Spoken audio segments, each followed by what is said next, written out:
Welcome to the channel, welcome to the workshop. I remember a while ago I bought a load of Ferrex tool system from Aldi. And I bought a couple of batteries with that. Since then I've been after some more batteries, but if you know anything about Aldi and the Ferrex system recently, there's been a massive drought on batteries availability, and a couple of weeks ago they got back in store, so I bought a couple of extra 20-volt ones just to supplement it.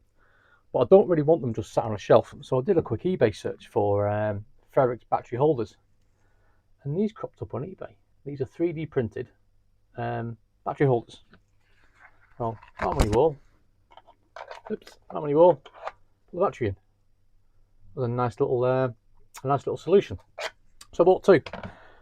These were about, I think, about £3.75 each.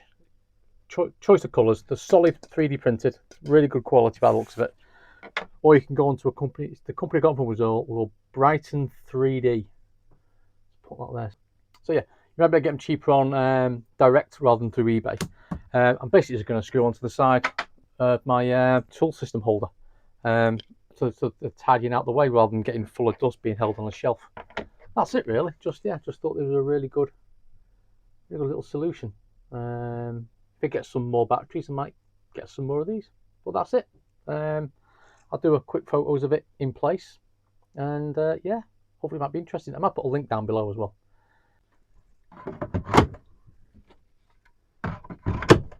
Quick and easy.